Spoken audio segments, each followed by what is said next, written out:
Assalamualaikum warahmatullahi wabarakatuh. Alhamdulillah. Wassalatu wassalamu ala Rasulillah Muhammad ibn Abdillah wa ala alihi wa sahbihi wa man walah. Subhanaka la ilma lana illa ma 'allamtana innaka antal alimul hakim. Rabbi shrah li sadri wa yassir li amri wahlul 'uqdatan min lisani yafqahu qawli. Amma ba'du. Bismillahirrahmanirrahim. Kenapa para ulama nyusun acara halal bihalal ini sesudah lebaran, sudah puasa? Karena gini, diharapkan dosa-dosa kita diampuni. Dosa yang diampuni itu nggak semua dosa. Dosa yang diampuni itu dosa kecil yang antara sama Allah. Itu dosa yang diharapkan terampuni dengan puasa Ramadan. Yang katanya Nabi Muhammad sallallahu alaihi wasallam, "Man shoma Ramadan wa qamahu imanan wa ihtisaban, ghufira lahu ma taqaddama min dhanbi." Siapa yang puasa Ramadannya bagus, terus juga malamnya dia ibadah di waktu malam tarawih, nggak tinggal, maka keluar dari bulan puasa telah diampuni dosa-dosanya yang telah lalu. Ya, dosa yang telah lalu yang diampuni ini dua syaratnya.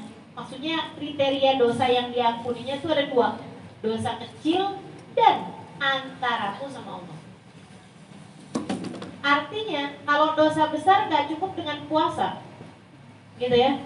Orang, mohon maaf ya, korupsi, punya jabatan yang korupsi, datang bulan puasa, udah nih kelar nih urusannya. Saya udah puasa Ramadan, udah terawih, berarti dosa saya semua udah diampuni. Enggak begitu bro, enggak semudah itu gitu kan. Karena kan dosanya besar ya, dan dosanya juga terkait sama orang lain. Korupsi, dosa zina misalnya, gitu ya, nggak bisa termaafkan dengan puasa Ramadan. Besar. Dosa sihir, dosa bunuh orang, gitu kan? Nah, itu semua nggak bisa terhapuskan dengan puasa. Lah, terus ngapain kalau orang melakukan dosa-dosa besar?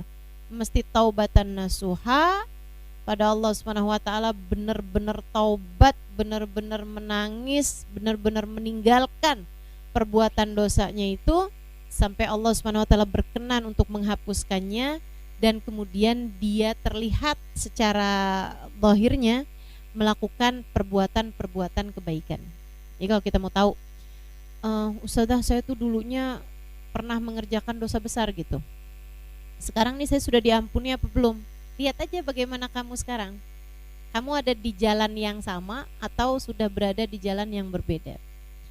Kalau udah berada di jalan yang berbeda, istilah orang zaman sekarang udah hijrah gitu ya. Nah itu berarti insya Allah merupakan pertanda bahwa dosamu di masa dulu itu sudah diampuni Allah Subhanahu wa taala. Gitu.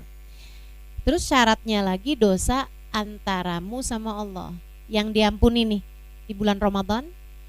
Itu hari demi hari kita puasa selama 30 hari atau kayak kemarin 29 hari. Hari demi hari itu dosa berguguran tuh. Dengan syarat puasanya benar.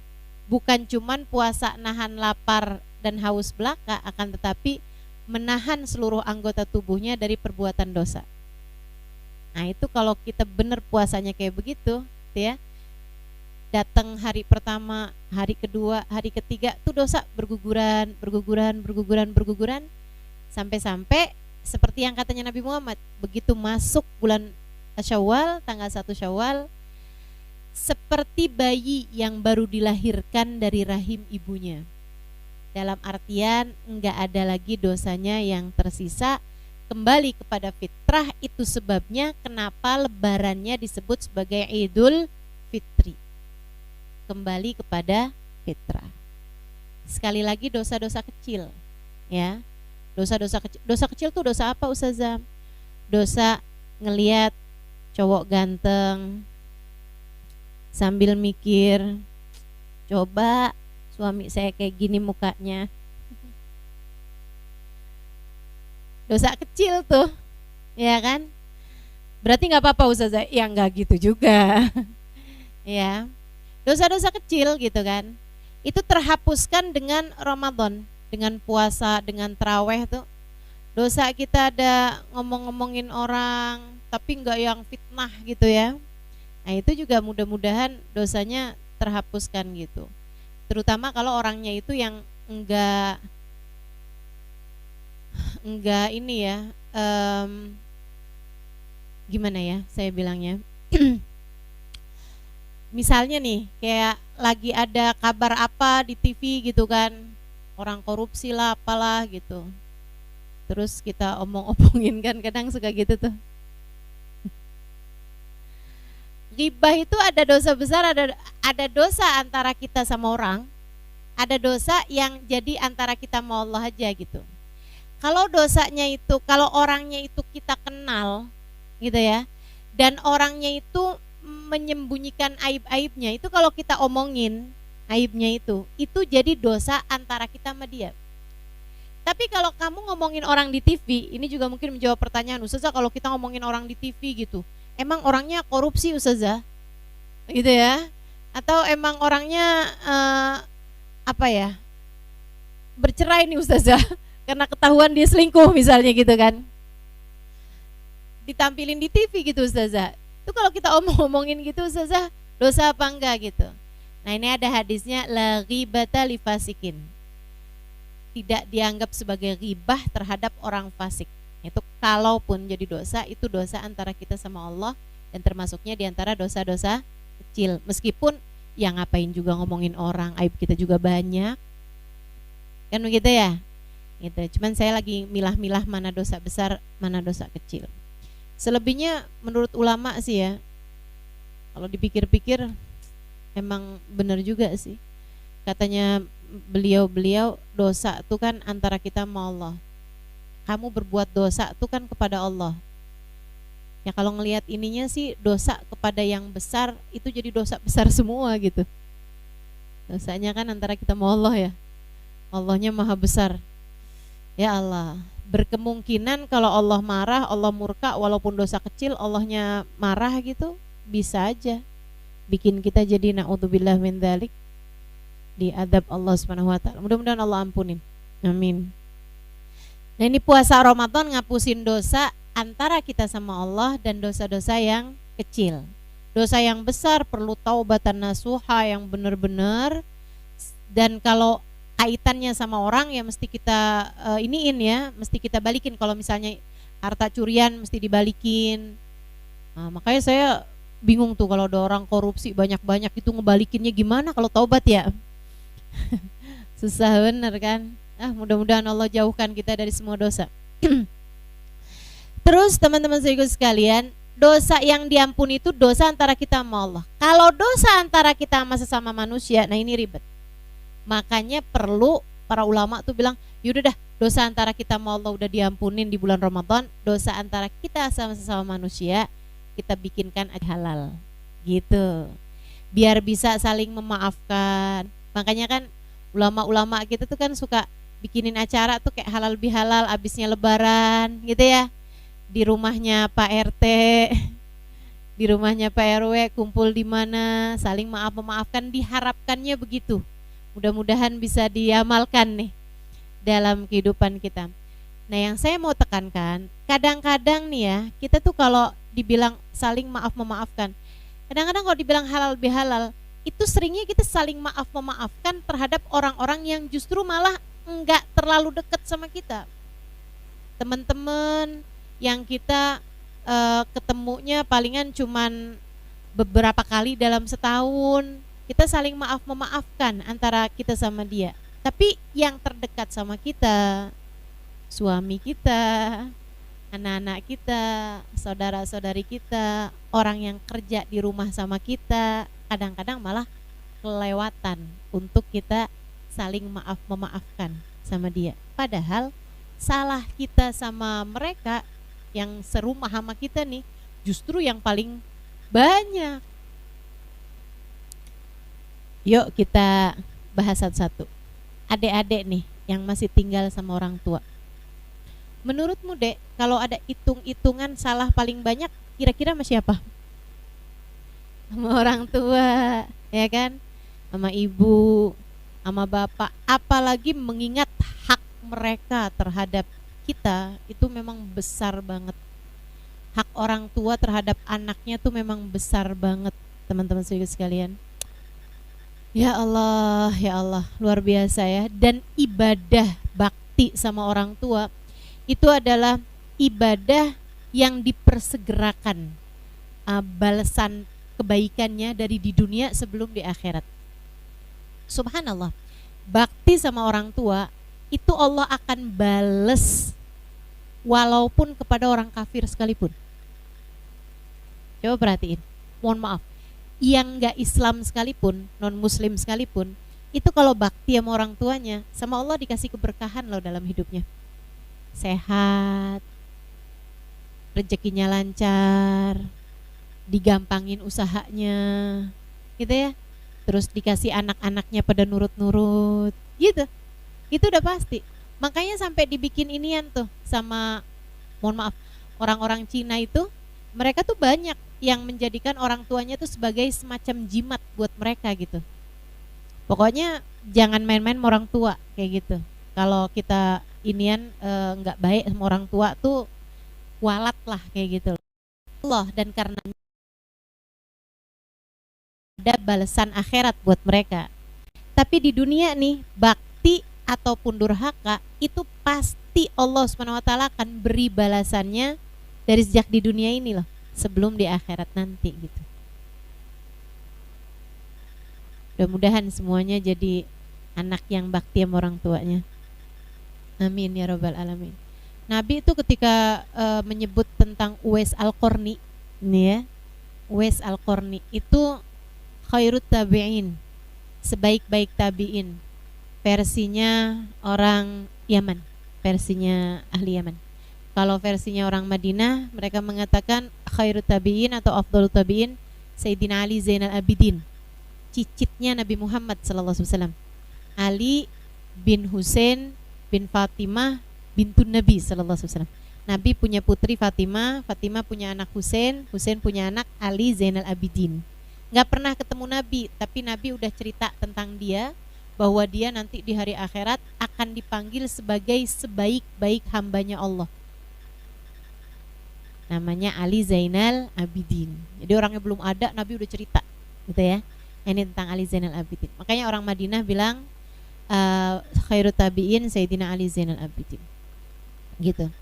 Nah, di Yaman itu banyak orang bilang bahwa khairut tabi'in adalah Uwais Al-Qarni, dan ini juga banyak diamini sama ulama-ulama sampai di zaman sekarang ini, karena berdasarkan dari hadisnya Nabi Muhammad alaihissalam. Katanya Nabi Muhammad, rubba as'as akbar. Ini hadisnya panjang ya, kayaknya kalau saya bacain pe isya nih gak kelar nih. Enggak sih. Rubba as'as akbar lau aqsama 'ala Allahi la abarrah. Kata Nabi, terkadang ada orang dekil, dekumal, kayak gak dianggap gitu, tapi kalau dia minta sama Allah, Allah gak akan menolak permintaannya. Doanya mustahil ditolak sama Allah. Gimana tuh kabarnya orang yang doanya mustahil ditolak sama Allah? La abarrah, Allah pasti bakalan kasih, kata Nabi Muhammad. Sahabat pada penasaran kan, hat rajulan minhum ya Rasulullah, kasih contoh dong Rasul yang kayak gitu tuh kayak gimana gitu. Ada orang kayak nggak dianggap, dekil, tampilannya nggak lusuh gitu ya, kayak gelandangan gitu, tapi dia kalau doa, kata Nabi Muhammad, ngangkat tangan, langsung dah Allah tuh udah langsung mempersiapkan apapun yang dia minta untuk segera diberi. Kasih kita contoh wahai Rasul. Nabi Muhammad bilang, daka Uwais Al-Qarni. Contohnya yang kayak begini nih, Uwais Al-Qarni. Ini gak pernah ketemu sama Nabi, tapi Nabi sebut namanya. Ini keren banget ya. Makanya guru saya tuh suka bilang gini, kamu mencintai Nabi Muhammad itu hebat, tapi kamu menjadi seseorang yang dicintai sama Nabi Muhammad jauh lebih hebat lagi. Ya, emang bener kan? Ini kayak Uwais Al-Qarni nih. Uwais cinta sama Nabi Muhammad. Oh, itu pasti. Semua orang, apalagi dia muslim, muslimah yang baik, pasti cinta dong sama Nabi Muhammad. Tapi masalahnya dicintai sama Nabi, wah itu kan pangkat ya. Derajat yang tinggi luar biasa. Uwais Al-Qarni itu kayak gitu. Kata Nabi Muhammad, "Daka Uwais Al-Qarni." Yang kayak gitu tuh, dekil, dekumal, lusuh, tapi kalau doa ngangkat tangan minta sama Allah, Allah mustahil untuk menolak doanya, kayak Uwais Al-Qarni. Sahabat nanya, karena enggak familiar nama Uwais. Jadi mereka bilang, "Wama Uwais ya Rasulullah." Apa itu Uwais wahai Rasul? Nama daerah kah? Nama orang kah? Gitu ya. Nama makanan kah? Atau nama apa nih Uwais ini? Kata Nabi Muhammad, "Rajul." Itu seorang laki-laki. "Innahu kana barron bi ummih." Nih keren. Uwais ini kata Nabi Muhammad adalah seseorang yang berbakti sama ibunya. Jadi dari begitu amal soleh yang sangat banyak yang dimiliki oleh Uwais, sampai membuat namanya masyhur di langit, sampai Nabi Muhammad cerita tentang Uwais kepada ratusan atau bahkan ribuan sahabatnya pada waktu itu ya, yang lagi kumpul nih di masjid. Nabi cerita aja gitu, "Rubba as'as akbar lawak sama Allahi labar." Apa sahabat nanya, "Kayak gimana wahai Rasulullah, siapa itu?" "Dzaka Uwais Al-Qarni." Nabi cerita nih. Itu teman-teman sekalian, orang yang sampai diceritain sama Nabi Muhammad kepada orang lain, pada para sahabat-sahabatnya dengan rasa bangga dan dengan sekeren itu, sehebat itu gitu ya, pasti punya amal soleh. Nah, Nabi ketika menyebutkan amal-amal solehnya itu, yang Nabi Muhammad sebut, "Innahu kana barron bi ummi." Dia adalah seseorang yang sangat berbakti kepada ibunya. Nabi terus cerita. Katanya Nabi, "Madfu'un bil abwab." Ini orang kalau datang ke satu acara kadang gak dibukain pintu. Maksudnya dari lusuhnya badannya, tampilannya itu, gitu, kayak gak dianggap bener-bener. Kalau dia gak ada, gak ada yang nanyain. Kalau dia ada juga gak dianggap gitu. Kalau nolak, kalau minta ngelamar anak orang gak akan mungkin diterima. Dianggap gelandangan gitu. Tapi kata Nabi Muhammad, "Idza jaa yaumul qiyamah," kalau nanti datang hari akhir, idza narilanar, kalau ahli surga dimasukin ke surga, ahli neraka dimasukin ke neraka. Penghuni surga masuk surga, penghuni neraka masuk neraka. Umira ilanar, umira Uwais ilanar. Si Uwais ini malah disuruh ke neraka. Sahabat kan bingung, katanya orang baik ya, orang baik mestinya masuk surga. Nabi lagi cerita nih dengan penuh semangat, dengan penuh rasa sayang, rasa seneng, rasa bangga terhadap Uwais. Tapi Nabi cerita, Uwais ini nanti kalau datang hari akhir, orang masuk surga, orang masuk neraka, Uwais disuruh masuk neraka. Kok gitu Rasul? Bayashfa li ahli qabilah Rabi'ah wa Midar. Maka Uwais memberikan syafaat, nolongin, ngeluarin orang dari api neraka.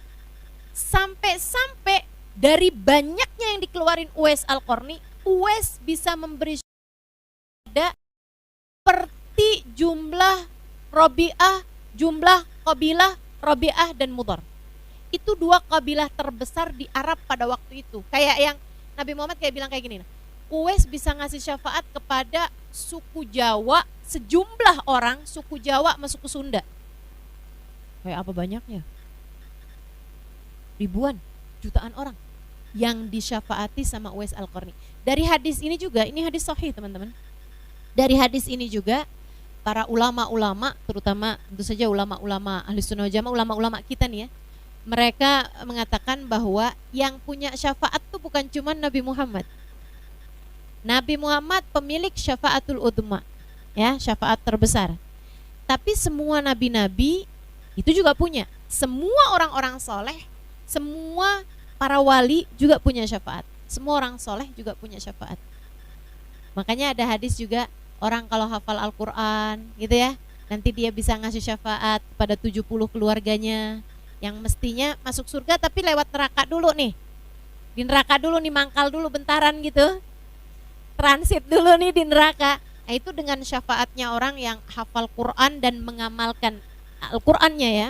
Bukan hafal Quran tapi terus nggak benar gitu. Maksudnya hafal Quran dan dia benar ngamalin Al-Qur'annya, itu bisa ngasih syafaat kepada keluarganya 70 dari keluarga dan teman-temannya untuk disyafaatin. Dia punya peluang memberi syafaat kepada 70 orang. Ini Uwais Al-Qarni bukan cuma 70 orang yang dia bisa syafaatin, teman-teman. Yang dia bisa tolongin, jutaan orang. Kayak apa nih orangnya nih? Sampai disebutin Nabi Muhammad. Nabi kemudian bilang, pesan, ya Umar wa ya Ali. Nabi nggak sebut Abu Bakar, karena Nabi tahu Abu Bakar nggak ketemu nih sama Uwais. Jadi Nabi bilangnya ya Umar wa ya Ali, wahai Umar bin Khattab, wahai Ali bin Abi Thalib. Cari Uwais, temuin Uwais, sampaikan salamku, kata Nabi Muhammad. Wastaghfir lakuma ghafarallahu lakuma. Mintalah kepada Uwais untuk agar Allah menghapuskan, memaafkan, mengampuni kalian berdua. Allah akan mengampuni kalian berdua.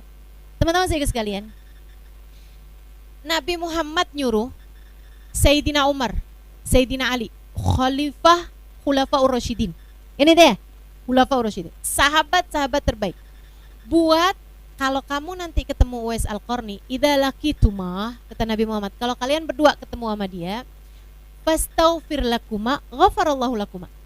Kamu berdua mintalah agar Uwais mengampuni dosa kalian berdua, Allah akan mengampuni dosa kalian berdua.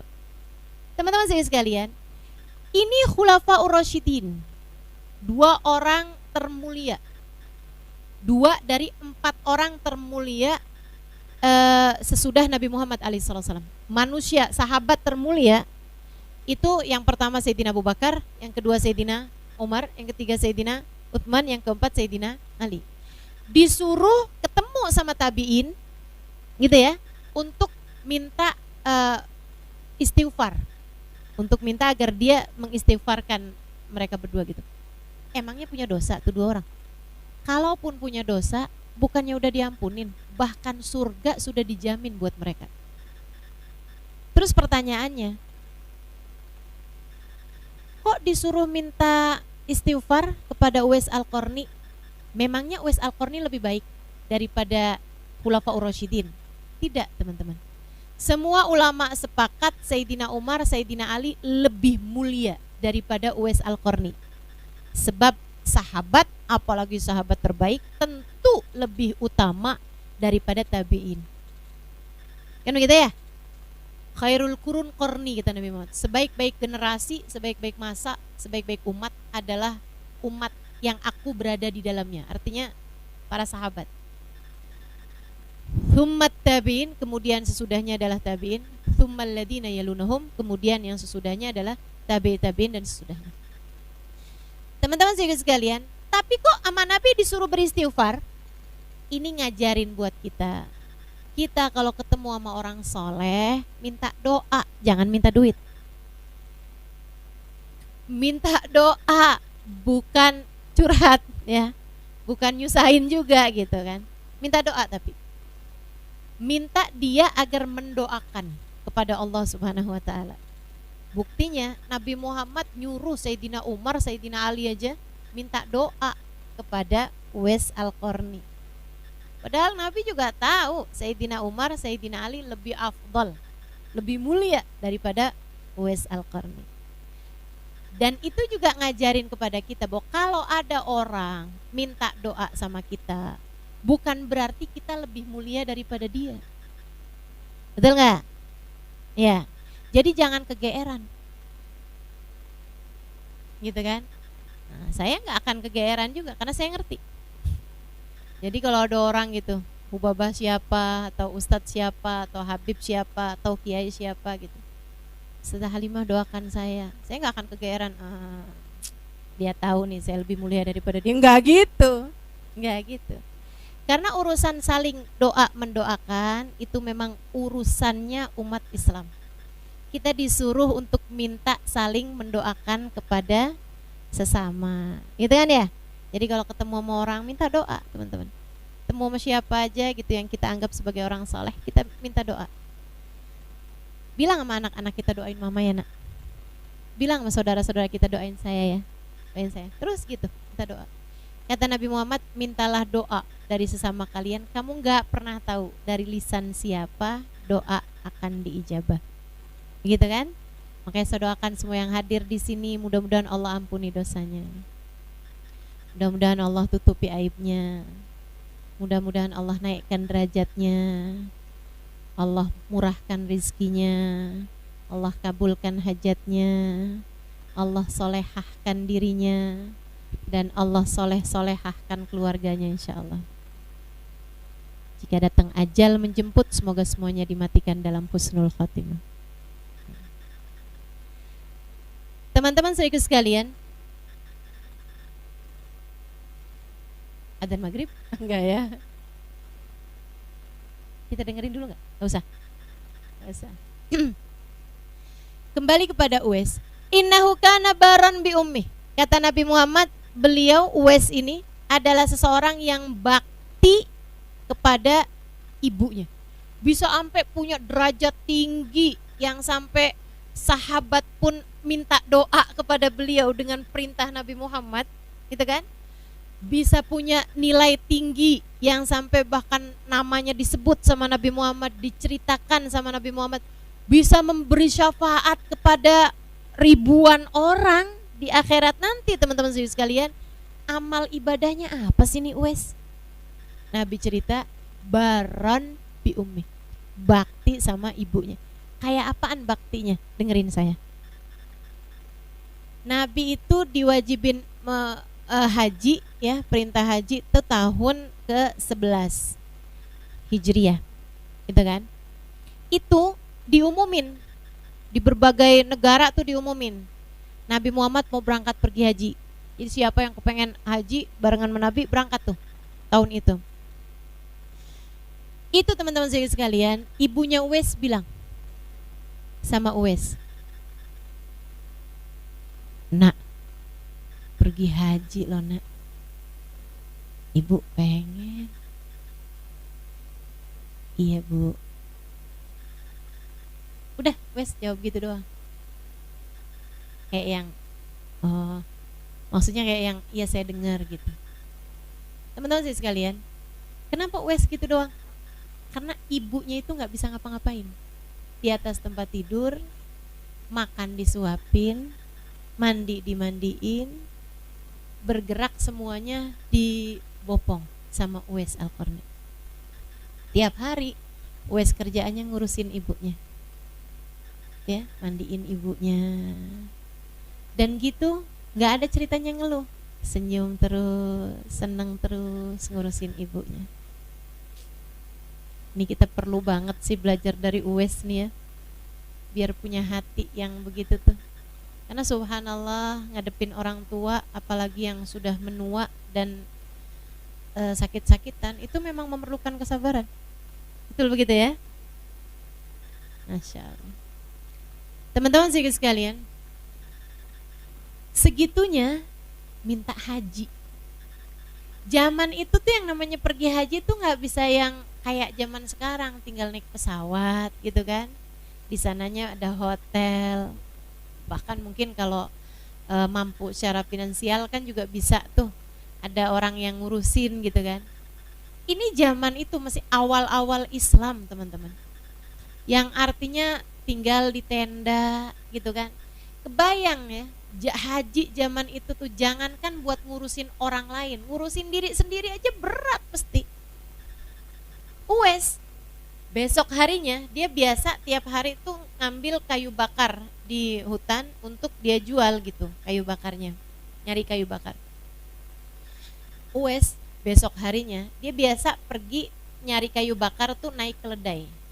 Kali ini keledai yang dinaikin di atas punggungnya. Orang-orang bilang emang gila nih Uwais nih. Di mana-mana tuh orang naik keledai, bukan keledai naik orang, Uwais. Ya ampun. Diketawain orang. Uwais biasa aja. Orang tuh kalau jelas sama tujuan penilaian orang lain gak jadi berarti. Catat nih adik-adik. Kamu itu kenapa bisa kayak penting banget gitu omongan orang? Karena kamu itu kurang jelas tujuannya. Kamu kalau jelas tujuannya gitu ya, mau orang lain ngomong apa gak peduli. Saya nih bicara kepada ibu-ibu nih, teman-teman di Sragen sini nih, jelas tujuan saya. Jadi kalau ada orang yang ngetawain saya, ada orang yang apaan tuh Zalimah misalnya gitu, bodoh amat saya. Karena saya tahu pasti tujuan saya gitu. Kamu kalau tahu tujuan kamu jelas apa, nggak akan jadi masalah sama penilaiannya orang. Kayak Uwes ini, besoknya dia naikin keledai, jadi keledainya dinaikin sama dia di atas punggungnya. Ya kan diketawain orang ya. Jadi kayak di mana-mana orang naik beca, ini becanya yang ditaruh di atas punggungnya, diketawain orang. Tapi Uwes nggak apa-apa aja.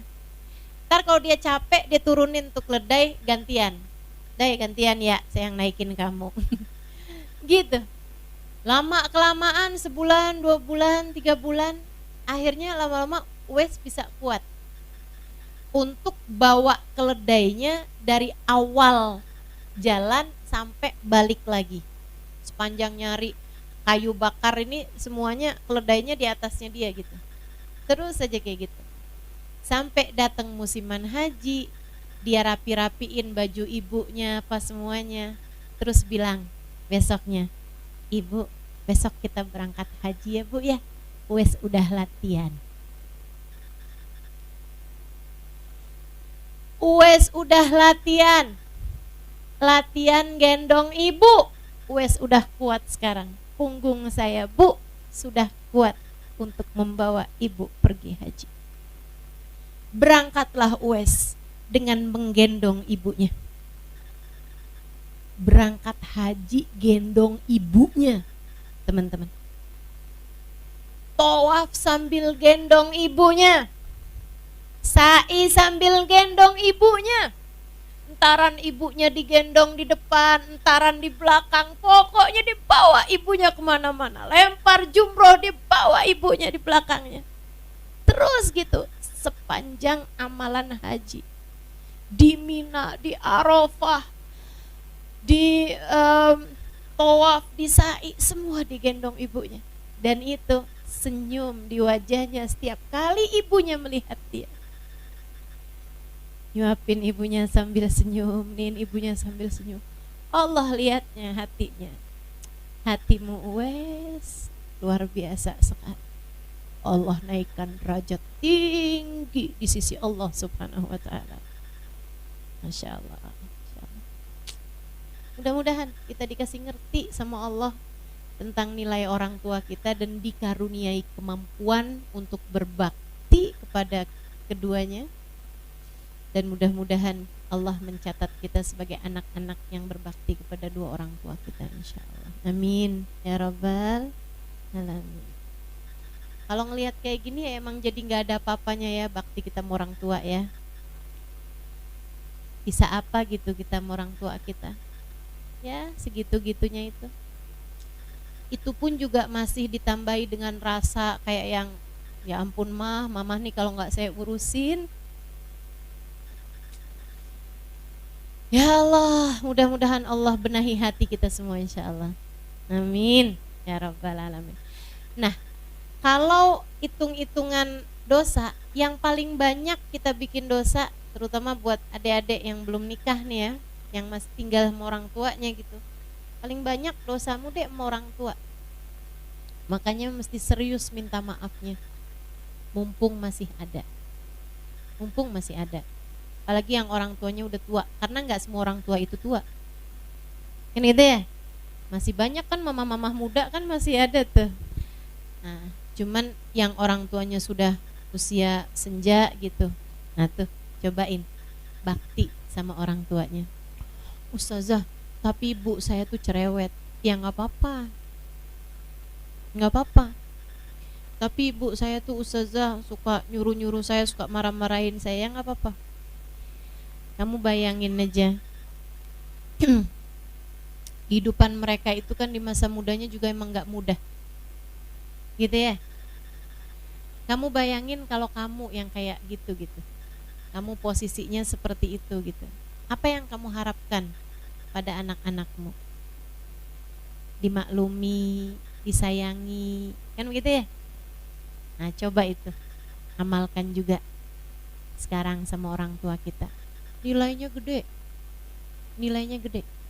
Nabi itu sampai nyebut mandang wajah ibu dengan pandangan cinta itu lebih Allah sukai daripada saat kamu memandang Ka'bah. Padahal yang namanya mandang Ka'bah sekali seperti ibadah 1 tahun. Siam nahariha wa qiyam lailaha. Kata Nabi Muhammad, ngelihat Ka'bah tuh sekali kayak ibadah setahun, siangnya puasa, malamnya tahajud. Sekali lihat itu kayak setahun ibadah, siangnya dipuasain, malamnya ditahajudin. Makanya ada kiai ngelihat Ka'bah meremlek. Tanyain pesantren, kiai kelilipan? Enggak. Kok meremlek gitu kiai? Kamu nggak tahu hadisnya Nabi Muhammad. Lihat Ka'bah nih nak, kayak ibadah setahun. Jadi saya pengen dihitung banyakan. Setahun, merem lagi, 2 tahun, 3 tahun, 4 tahun gitu. Nah ini nggak usah jauh-jauh ke Ka'bah, ke Mekah, ya. Kalau di rumahmu ada orang tuamu, ada ibumu, nah tuh memandang wajah ibu dengan pandangan penuh cinta, penuh sayang lebih mulia daripada saat kamu memandang Ka'bah. Manfaatkan, ya. Saya gitu kalau lagi ke Indramayu gitu, saya kampungnya di Indramayu. Kalau lagi malas-malas ibadah, saya deketin umi saya aja. Lumayan kan? Pijit-pijitin kakinya, pijitin tangannya sambil liatin, alhamdulillah nih setahun, 2 tahun, 3 tahun. Masya Allah. Gitu teman-teman. Alhamdulillah. Mudah-mudahan orang tuanya dipanjangkan umurnya, disehatkan badannya, dibahagiakan hatinya, insya Allah, biar bisa terus-terusan memberkahi kita semuanya insya Allah sebagai anak-anaknya. Amin ya Rabbal Alamin. Ibu, bapak, ya, sering minta maaf. Apalagi kan pasti dosanya banyak. Minta maaf sama orang tuanya. Yang serius, ibu maafin saya bu ya. Jangan bilang kalau saya ada salah. Ya nggak pakai kalau, emang banyak salah. Kalau tuh kan kayak iya kayak enggak ya. Gitu. Udah pasti banyak salahnya. Jadi udah langsung aja bilang maafkan semua dosa-dosa saya, Bu. Banyak dosa saya. Saya takut karena Nabi Muhammad bilang ridallah fi ridal walidain wa suhtullah fi suhtil walidain. Keridhaan Allah terletak pada keridhaan orang tua, murka Allah terletak pada murka orang tua. Jadi saya minta ibu buat maafin saya, ridhoin saya, gitu. Udah nggak usah banyak-banyak debat sama orang tua, berantem sama orang tua, nggak usah. Apa yang bisa kamu kerjakan buat menyenangkan mereka, senengin aja, senengin orang tuanya. Di sana terdapat ridho Allah, di sana terdapat keberkahan hidupmu, di sana terdapat kesenangan hidupmu dunia akhirat. Ibu-ibu, saya udah lihat banyak orang, saya akan ketemu banyak orang. Itu ya, kalau ada anak durhaka sama orang tua, udah hidupnya tuh udah pasti susah. Kalau ada anak bakti sama orang tua, biar gimana tuh hidupnya pasti berkah. Coba aja liatin, dari sekeluarga besar gitu ya, siapa yang paling hidupnya kayak adem ayem, enak gitu, pasti yang paling bakti sama orang tua gitu. Sebaliknya yang paling durhaka sama orang tua gitu kan, waduh, udah hidupnya udah bakalan susah deh. Dan sebagai orang tua, kalau kita udah tahu emang nilai orang tua tuh di mata Allah emang tinggi. Sebagai orang tua, kamu jangan sampai pernah mendoakan buruk sama anak-anakmu. Nih saya pesan buat semua ibu-ibu yang pada punya anak, ibu jangan pernah doa buruk buat anakmu. Kesian anak-anaknya. Bahkan sekedar rasa hati kayak marah, kesel, jangan kelamaan. Jangan kelamaan. Udah langsung bilang aja, ya Allah saya maafin anak saya, ya Allah saya ridho sama anak saya, ya Allah maka ridhoi anak saya, ya Allah. Gitu. Ya Bu ya. Saya tuh pernah tinggal di kota Hadramaut, Yaman. 5 tahun di sana. Itu saya nggak pernah tahu ada orang tua marahin anak. Nggak pernah. Nggak pernah lihat, nggak pernah tahu, nggak pernah dengar. Mereka tuh semarah-marahnya sama anaknya karena anaknya ngeselin, entah kenapa susah dibangunin misal gitu ya. Namanya anak-anak gitu kan, ada bandel, ada mecahin apa misalnya gitu. Semarah-marahnya sama anaknya, paling banter, paling mentok tuh mereka bilang Allah yahdik. Semoga Allah kasih hidayah sama kamu nak. Dah itu paling mentok. Nggak pernah ada ceritanya nyebut nama yang ada di kebun binatang. Nggak ada ceritanya. Nggak ada ceritanya. Ya, nggak pernah tuh. Panda nih. Kan di kebun. Walaupun lucu gitu, tapi nggak pernah tuh nyamain anaknya sama hewan, nggak pernah. Apalagi hewan-hewan yang lain yang nggak lucu. Nggak pernah disebut segala monyet apa itu, nggak pernah tuh. Nggak pernah. Masya Allah. Jadi mereka tuh jaga banget gitu, nggak pernah mendoakan buruk sama anak. Hasilnya, ya Allah, anak-anak pada soleh-soleha. Di sana tuh orang, saya pernah dengar ada ponakan saya yang seorang psikolog ya, dia bilang gini, itu namanya autopilot gitu. Mereka tuh udah secara otomatis terdidik menjadi baik, menjadi soleh-soleha karena lingkungannya soleh-soleha, karena orang tuanya soleh-soleha, anak-anaknya soleh-soleha semua. Ini saya ceritain Bu, ini juga saya ceritain di buku Assalamualaikum Tarim, buku saya yang terbaru. Kalau ada teman-teman mungkin pernah bacanya, kalau belum baca, baca ya. Suruh baca ya. Saya waktu nulis buku itu nggak tidur loh. Ya iyalah. Masa tidur nulis? Nggak mungkin ya. Jadi teman-teman, di Tarim itu perempuan itu enggak masuk toko. Rata-rata pertokoan, pasar itu yang ada laki-laki aja. Jadi yang laki-laki tuh yang belanja tuh. Perempuan tuh yang masak di rumah gitu kan. Laki-laki yang belanja. Jadi biasa banget tuh laki-laki di sana belanja segala keperluannya perempuan juga gitu. Nah, kita nih sebagai perempuan, nah saya ini kan perempuan ya. Saya tuh kan kadang-kadang mau beli apa gitu. Saya suka nyuruh anak-anak di sana gitu. Jadi walaupun kita perempuan memang nggak sebaiknya tidak masuk toko gitu ya. Sekarang sih udah ada sih toko yang bisa juga dimasukin sama perempuan. Tapi dulu tuh waktu saya tinggal di sana tuh memang toko tuh semuanya laki-laki yang ada di sana gitu. Jadi saya nggak mau juga melanggar tradisi itu, kan udah bagus tuh tradisinya, ngapain saya langgar ya. Jadi saya kalau misalnya kepengen ada barang-barang yang saya beli di satu warung gitu, toko gitu, makanan atau apa gitu, saya akan nyuruh anak laki-laki yang pokoknya siapa aja. Dan subhanallah di sana tuh kita kalau ketemu anak-anak yang lagi main apa gitu, kalau kita panggil siapapun di antara mereka itu, nggak ada yang nggak pernah nurut.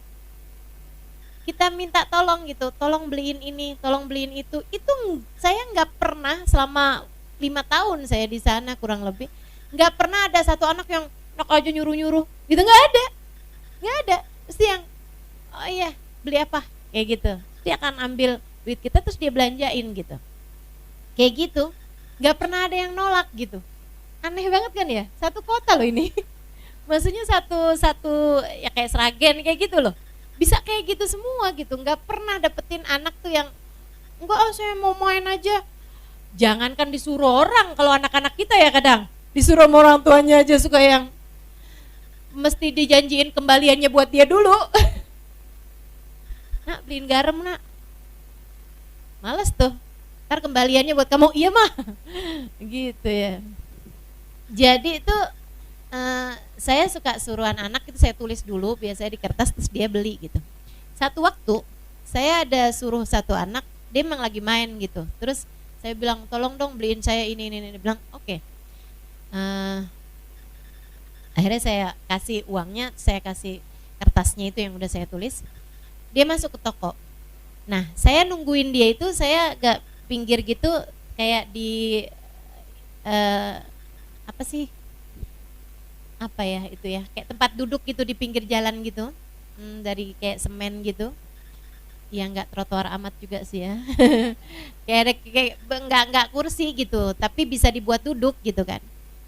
Saya keingetan ada satu keterangan yang saya belum tulis. Saya takut kalau ini kelewat nanti saya lupa gitu. Jadi saya buka catatan saya kan habis dari ngaji, habis dari majelis gitu. Jadi saya tulis tuh keterangannya gitu. Khusyuk banget rupanya saya tulis keterangan gitu kan. Habis itu baru saya nggak gitu, kok kayaknya anak ini lama nggak datang nih yang saya suruh tadi itu. Saya tutup buku saya masukin tas, terus saya liatin gitu ke tokonya, kagak ada anaknya. Ya ampun. Terus akhirnya saya ini kan, sampai orangnya nanya gitu, Rah, dia bilang udah pergi, anaknya udah pergi. Waduh, udah pergi ya. Saya jalan aja gitu pulang. Baru ini saya dikecewain sama anak Tarim. Maksudnya saya mikirnya, oh nih anak palingan abis bawa belanjaan saya tuh. Yang saya belanjain itu ciki. Kan dia suka juga ya. Yang saya belanjain itu kayak semacam snack sama jus buah gitu. Jadi nih anak kayaknya mungkin pas dilihat belanjaannya oh enak juga gitu. Ngeliatin saya, oh lagi baca buku gitu kan, atau lagi nulis gitu. Jadi dia pikir, yaudah deh, saya bawa aja deh, lumayan nih ada kembaliannya juga. Saya mikirnya begitu, kayak anak-anak kita gitu kan.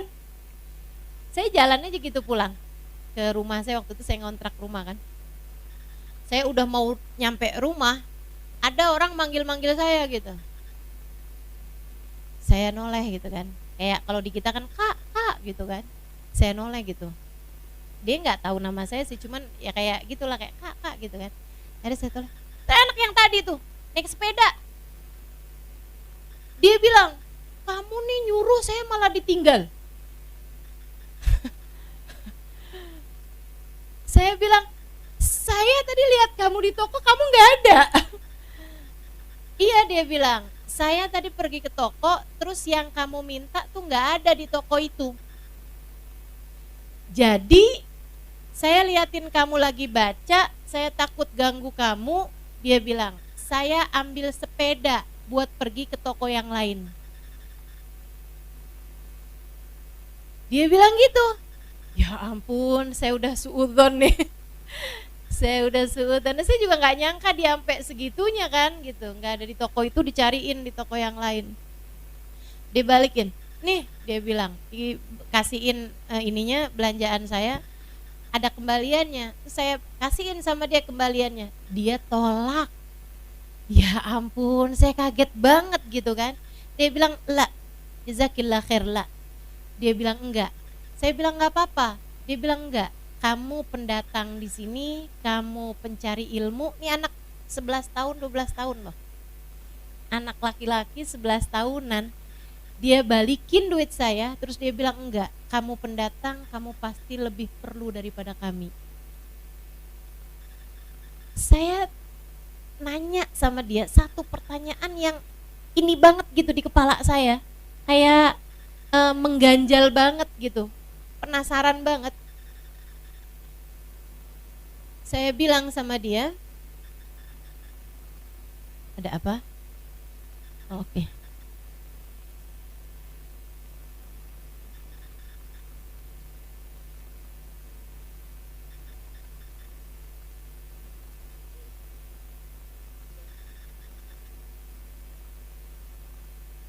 Ya, biar pergi aja. Udah?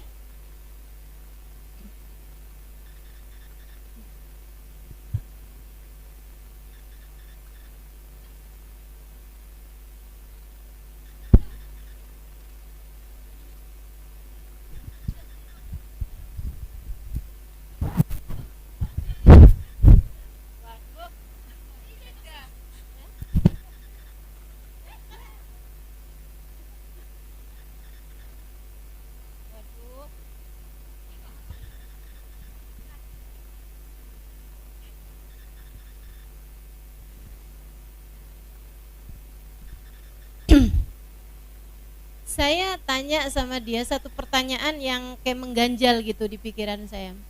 Saya bilang, kenapa kamu mau saya suruh? Gitu. Dan jawabannya tuh bener-bener yang saya nggak pernah sangka gitu. Ya itu ya, ternyata memang didikan orang tua ke anak-anak itu memang sangat berpengaruh sekali.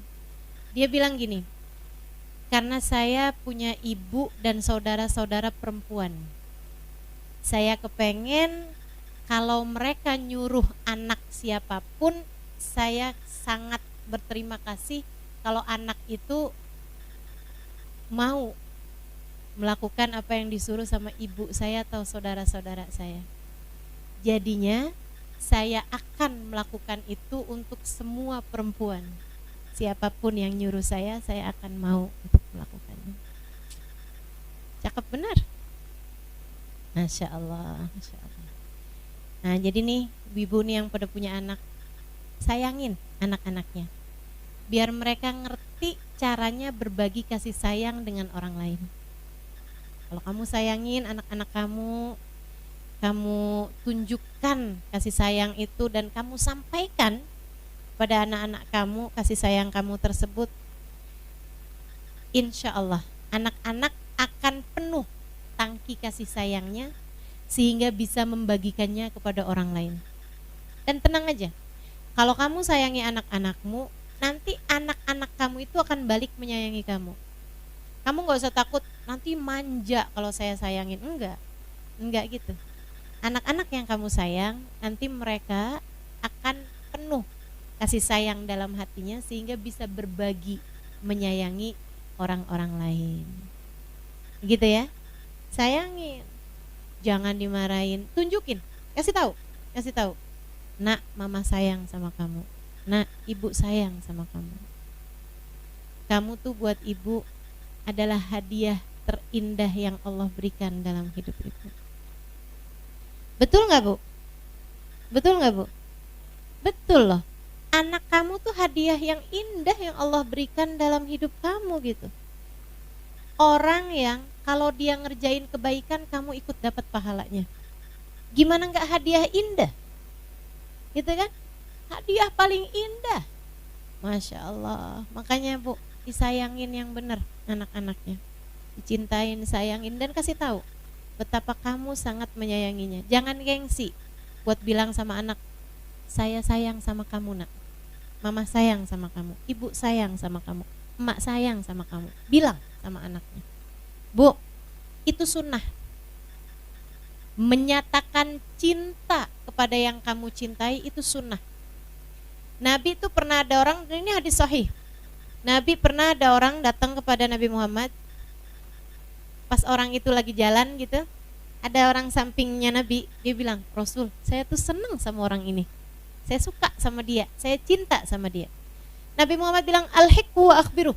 Kata Nabi Muhammad, susuli dia, kasih tahu bahwa kamu sayang sama dia. Sama orang lain aja, kita kalau suka, kita kalau sayang sama orang, kalau cinta sama orang, kita disuruh ngomong, apalagi sama anak kita, apalagi sama orang tua kita, apalagi sama suami kita, apalagi sama saudara-saudara kita. Bilang sama suaminya, bilang I love you.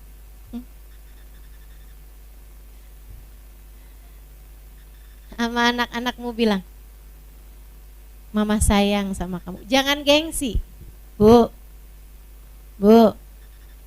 nggak apa-apa bilang. Anaknya udah gede-gede ustazah, malu mau ngomongnya. Karena nggak kebiasaan. Ya dibiasain sekarang, kebiasain. Ibu sayang sama kamu nak. Makanya ibu tuh suka cerewet karena ibu tuh sayang sama kamu.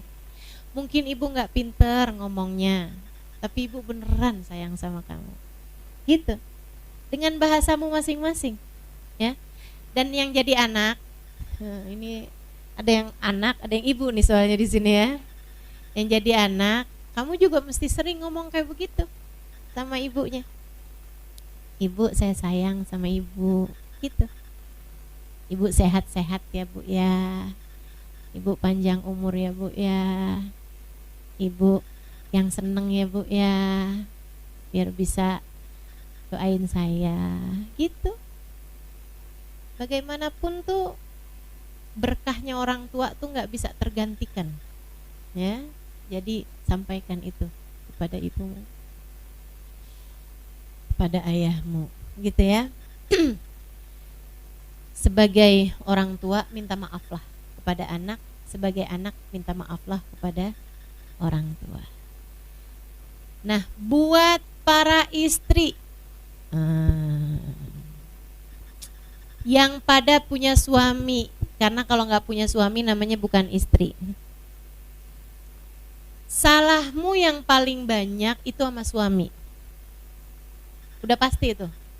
Yang namanya istri punya salah sama suami itu udah pasti. Ya Bu ya? Udah gak usah bilang, siapa bilang Ustazah saya mah solehah.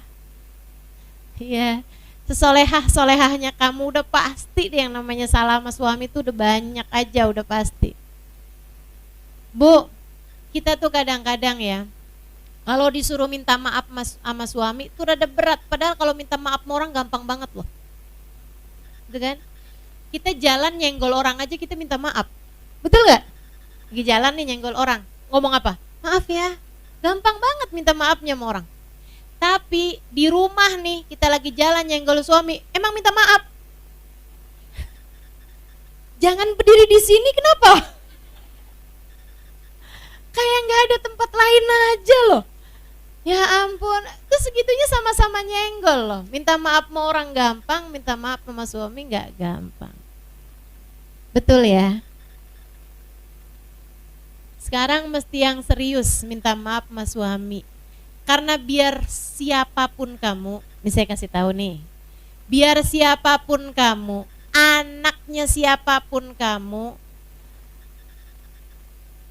ulama sekalipun, kamu ustadzah sekalipun, kayak saya nih, di hadapan suami, di hadapan Allah sebagai seorang istri, surgamu tetap berada di bawahnya dia. Tetap surga kita ini berada di bawah telapak kakinya. Mau gimana-gimana, selagi statusnya suami, selagi belum ada perceraian, gitu ya, di antara kalian berdua, tetap aja mau siapapun suamimu, kayak apapun suamimu, tetap aja surga kamu tuh ada di bawah telapak kakinya. Dia nggak sholat ustazah, surganya ada di bawah telapak kaki dia. Dianya belum tentu masuk surga, tapi surga kamu di bawah telapak kakinya. Sekali lagi, dianya belum tentu masuk surga, tapi surga kamu berada di bawah telapak kakinya. Kalau dia nggak masuk surga, berarti kita kalau taat sama dia nggak masuk surga juga dong? Nggak gitu, nggak gitu. Dia urusan surganya ada pada orang tuanya, kan gitu ya. Surganya suami kita tuh adanya di bawah kaki ibunya, begitu kan. Dan surganya juga tentu saja ada pada ketaatannya kepada Allah, sholat dan lain sebagainya. Nah, surga kita sebagai seorang istri ada di bawah telapak kaki suami. Makanya penting bagi kita buat minta ridho sama suami, gitu. Urusan dia nggak sholat, urusan dia sama Allah. Kita nggak akan ditanya sama Allah kenapa suami kamu nggak sholat. Tenang aja, nggak ada. Nggak ada pertanyaan dari Allah kenapa suami kamu nggak sholat. Nggak ada. Jadi suami kita nggak sholat tuh urusan dia sama Allah Subhanahu Wa Taala. Makanya saya pernah ditanya nih sama orang, Ustazah, saya tuh ya Ustazah, kalau pagi-pagi nih Ustazah, ya Allah, marah-marah saya Ustazah, marahin bangunin suami saya sholat. Saya bilang, oh jadi kamu bangunin suami kamu? Sampai marah-marah? Marah saya Ustazah, kesel banget tuh Ustazah, suami saya gak bangun-bangun buat sholat subuh. Gimana Ustazah mestinya? Saya bilang jangan bangunin. Kok gitu Ustazah? Ya kalau kamu banguninnya dengan cara marah-marah, mendingan kamu jangan bangunin. Kenapa gitu Ustazah? Karena suami kamu gak sholat, kamu gak dosa. Tapi kamu marah-marah sama suami, kamu dosa. Gitu ya Ustazah. Ngapain kamu ngerjain sesuatu yang tidak menjadi tanggung jawabmu, gak jadi dosamu, dengan cara yang sampai membuat kamu menjadi berdosa? Ngapain gitu? Jadi gak usah dibangunin aja nih suami kamu. Bangunin, tapi tidak dengan marah-marah. Gitu. Teman-teman sedikit sekalian yang saya muliakan, urusan kita ini sama suami, urusan kita sama dia. Artinya kayak apapun dia, itu urusan antara dia sama Allah Subhanahu wa taala. Jadi kamu nggak usah sibuk mempermasalahkan tentang bagaimana dia gitu. Kamu sibuk aja mempermasalahkan tentang bagaimana kamu. Paham maksud saya? Saya ini sering banget ditanyain sama orang kayak gini nih, Ustazah, suami saya tuh orangnya galak Ustazah, saya mesti gimana? Saya bilang, yang galak kan suami kamu. Saya mesti gimana? Ya kamu hanya perlu untuk menjadi istri yang solehah buat dia gitu. Urusan galak tuh urusannya dia gitu. Tapi dia marah-marah mulu Ustazah, gitu kan? Ya udah nggak apa-apa, dia marah-marah ya udah biarin dia marah-marah, kamu jangan gitu. Dia galak biarin dia, kamu jangan. Dia marah-marah biarin dia, kamu jangan. Gitu kan? Suami marah-marah gitu ya, kamu senyumin aja. Nggak bisa Ustazah. Bu, saya kasih tahu. Kalau ada orang kena penyakit, kamu mau nggak ditularin? Nggak mau. Jangan mau ditularin kecuali hal-hal baik, kan gitu ya. Kalau kamu ketularan pinter kan senang. Kalau kamu ketularan baik, berteman sama orang baik, ketularan jadi baik juga, kan senang. Tapi kalau kamu ketularan jadi jelek, kan nggak mau. Kamu ketularan penyakit, kan nggak mau. Orang kalau lagi marah-marah, enak apa nggak enak? Nggak enak, ngapain kamu mau ketularan? Jadi kalau suami lagi marah-marah, liatin aja, oh dia lagi marah-marah, dia lagi nggak enak nih, udah biarin deh. Saya mah enak-enak aja. Kan begitu ya? Tetap nggak bisa, nggak kena. Oke, sekarang saya kasih tahu lagi. Gini nih teman-teman. Saya pernah satu hari ada di Masjid Nabawi, lagi keluar dari Masjid Nabawi. Lagi itu agak full, jadi maksudnya orang keluarnya tuh barengan, dan saya juga keluar barengan juga sama orang-orang, jadi desek-desekan banget. Saat lagi desek-desekan di pintu tuh saya lihat ada orang tuh yang main sikut dorong gitu kan, sampai jadi keributan gitu. Saya bilang, ya ampun, orang jahat banget sih. Emang kenapa juga sih orang semua juga pada mau keluar loh dari pintu? Ya maksudnya nggak ada masalah juga gitu kan, sabar, semuanya kan enak gitu, nggak usah pakai dorong-dorong sikut sana sikut sini gitu. Yang akhirnya orang pada marah-marah kan. Udah tuh sampai keluar. Nah keluar dari Masjid Nabawi itu kan masih tempat perempuan tuh yang di depan. Baru abisnya itu ada pintu lagi, itu campur laki perempuan. Maksudnya banyak juga orang laki-laki yang nungguin istrinya gitu di pintu luarnya situ. Ketika kami baru keluar nih, saya dan beberapa teman keluar dari pintu yang umum, di situ ada laki-laki dan perempuan. Saya ngelihat di samping kiri saya tuh ada mobil pembersih sampah. Oh itu di sana tuh di Masjid Nabawi itu Bu, di Masjidil Haram juga, itu ngebersihinnya udah nggak pakai sapu, ngebersihinnya tuh pakai mobil. Jadi mobilnya tuh mobil sapu. Di bawahnya tuh sapu gitu. Jadi dia ngebersihin, nyedot semua sampah-sampah yang ada di bawahnya. Mobilnya suaranya kenceng, kayak gitu. Nah orangnya juga teriak-teriak, yang nyetir itu, roho gitu. Pergi gitu kan. Awas kayak gitu loh. Roho gitu. Saya pertamanya tuh saya biasa aja jalan gitu kan. Terus pas saya noleh, mobil itu tuh kayak udah di deket saya gitu. Dan saya panik waktu itu ngelihat mobil itu suaranya kenceng dan orangnya juga kenceng, roho gitu. Saya kemudian dorong orang di depan saya. Saya dorongin orang di depan saya. Saya ini bukan orang jahat loh Bu. Tapi saya ketika panik itu, saya kemudian dorongin orang di depan saya. Awas, saya sikut orang, awas gitu. Sampai akhirnya mobilnya lewat gitu. Saya bengong di situ. Saya jalan sambil mikir, kok saya jadi jahat ya? Kok saya jadi jahat gitu?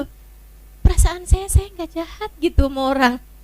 Saya udah pasang di pikiran saya bahwa semua manusia adalah hambanya Allah. Apalagi semua orang haji, umroh itu kan semuanya adalah umatnya Rasulullah.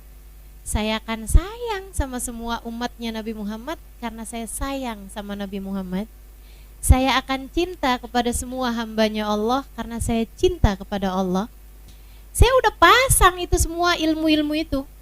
Tapi mendadak waktu itu saya panik, saya takut, saya dorong-dorong orang. Saya jadi jahat karena saya takut. Dari situ saya tahu, setiap kali ada orang jadi jahat, entah itu marah-marah, saya tahu pasti ada yang sedang dia takuti. Anakmu kalau lagi marah-marah, pasti karena ada yang lagi dia takuti. Dia takut ditinggalkan, dia takut gak diterima sama teman-temannya, dia takut apa, pasti ada tuh. Suamimu ketika lagi marah-marah, pasti ada yang lagi dia takuti. Takut usahanya gak lancar, takut urusannya gak benar, takut pasti ada tuh yang lagi ditakutin saat itu. Makanya kenapa jadi jahat.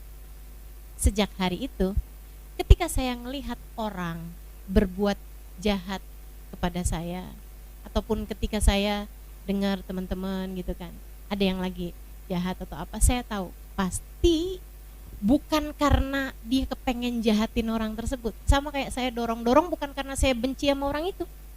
Saya gak kenal bahkan siapa yang saya dorong. Saya gak kenal bahkan siapa yang saya sikut waktu itu. Dan karena gak kenal juga saya gak sempat minta maaf tuh siapaan aja tuh orangnya waktu itu. Tapi itu ngasih pelajaran banget buat saya, bahwa ketika orang sedang jahat bukan karena dia sedang benci kepadamu. Ketika ada seorang sedang jahat sama kamu, suamimu lagi marah-marah, bukan karena sedang benci sama kamu, enggak.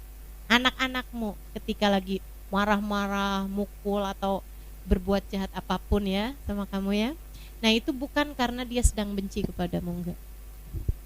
Akan tetapi karena ada sesuatu yang sedang dia takuti, sedang dia takutkan, sedang dia khawatirkan, sedang dia risaukan, sedang dia galaukan. Pasti itu. Makanya sejak hari itu saya, kalau suami saya lagi marah-marah, saya tanyain, ada apa tadi? Tadi ada kenapa di sana? Tadi habis ketemu siapa? Biasanya keluar tuh habis itu, dia cerita, iya tuh saya kesel banget sama si itu. Nah tuh kan, keselnya sebenarnya nggak sama saya. Sedang ada yang menggalaukan hatinya, membuat panik hatinya. Nah orang yang sedang khawatir, sedang takut, sedang galau, sedang ada yang dia risaukan, sedang ada yang dia gelisahkan, seharusnya kamu ikut-ikutan marahin atau kamu kasihanin? Kamu kasihanin, bukan malah kamu marahin. Jadi saya kalau ngelihat orang lagi marah-marah, saya kasihanin. Apa nih? Kenapa nih dia kesiannya? Hatinya sedang tidak damai, kesian. Anak kamu kalau lagi marah-marah, pelukin, jangan malah tambah dimarahin. Pelukin. Suamimu kalau lagi marah-marah, ya nggak usah pelukin juga sih. Ya, tenangkan, nggak apa-apa kok gitu, nggak masalah, nggak usah khawatir, tenang aja, gituin. Ya, setuju? Sekarang PR buat para istri, minta maaf sama suami. Itu langsung pada protes gini ya. Minta maaf mas Ustazah, dosanya kan oke, benar Ustazah, saya punya dosa sama suami iya, tapi dia juga banyak Ustazah dosanya sama saya. Yaitu urusan dia bu. Kamu tidak akan dihisap atas apa yang dilakukan suamimu kepadamu ataupun kepada yang lain. Kamu hanya akan dihisap sama Allah, dipertanyakan, dimintai pertanggungjawaban atas apa yang kamu lakukan terhadap suamimu. Perempuan yang mulia akan mampu memuliakan suaminya, siapapun suaminya. Dan perempuan yang hina hanya akan menghina suaminya, siapapun suaminya. Jadi kalau kamu kerjaannya menghina-hina suamimu, yaitu menunjukkan bahwa kamu adalah orang yang, sebab perempuan yang mulia akan mampu memuliakan suaminya. siapapun suaminya. Bu Asiyah itu loh Bu, suaminya Fir'aun. Segitunya dia bisa solehah loh. Suami kita kan gak Fir'aun amat ya. Dah insya Allah mudah-mudahan biar bisa jadi istri yang solehah. Amin. Amin ya rabbal alamin. Gitu.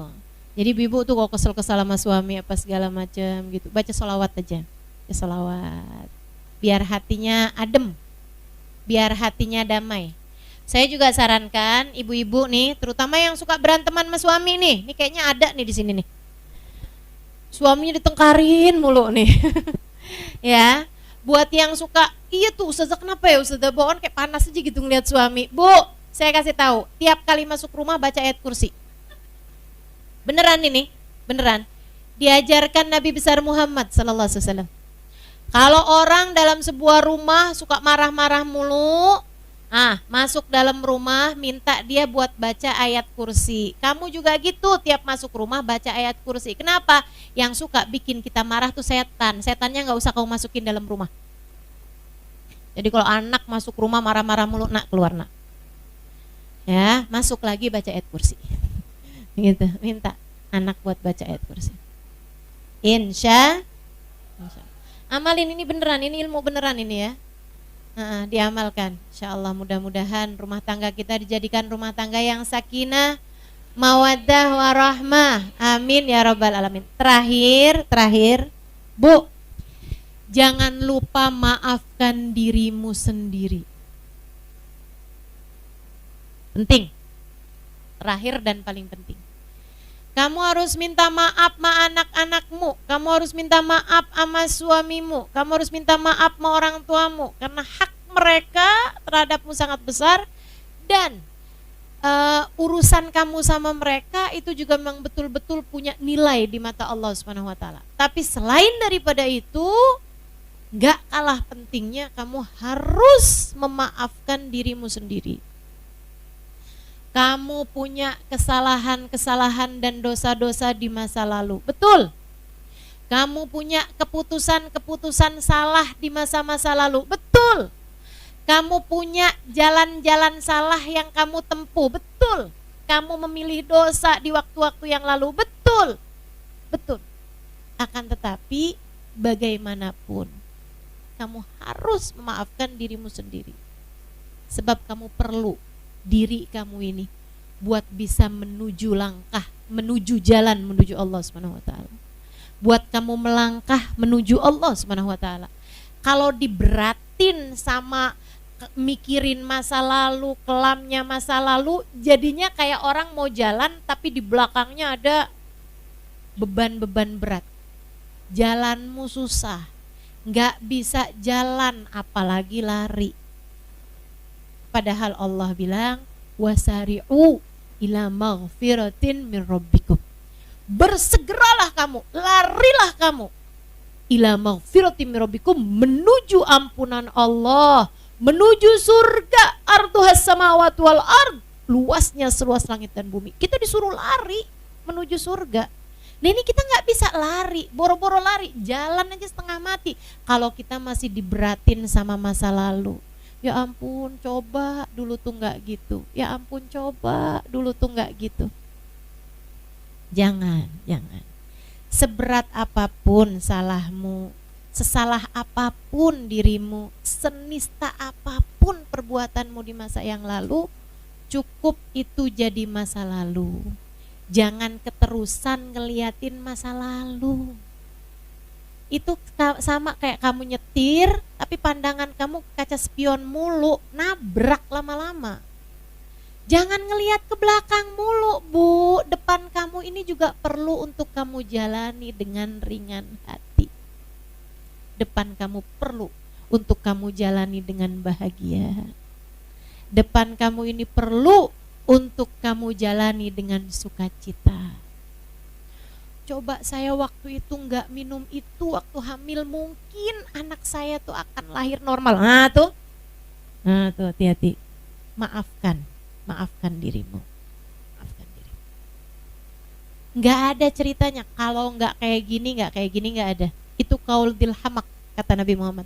Ucapan orang bodoh. ucapan orang yang gak ngerti. Sebab Allah punya iradah, innama amruhu idza arada syai'an ayyaqula lahu kun fayakun. Urusannya Allah itu kalau menghendaki sesuatu tinggal bilang jadilah, maka jadilah sesuatu tersebut. Gak ada anak kamu cacat karena kamu, gak ada. Suami kamu sakit karena kamu, gak ada. Orang tua kamu meninggal karena kamu, gak ada. Gak ada ceritanya, gak ada. Masa lalu yang kayak gitu-gitu tuh penyesalan-penyesalan yang gak benar tuh. Kamu harus ingetin diri kamu bahwasanya Allah itu kalau mutusin sesuatu jadi gitu. Bukan urusan kamu itu urusan keputusan Allah. Bukan karena kamu, itu karena takdirnya Allah. Allah emang udah takdirin kayak gitu. Gak ada ceritanya kalau aja anak saya tuh gak saya izinin buat keluar waktu itu pasti gak terjadi kecelakaan. Gak ada ceritanya. Gak ada ceritanya.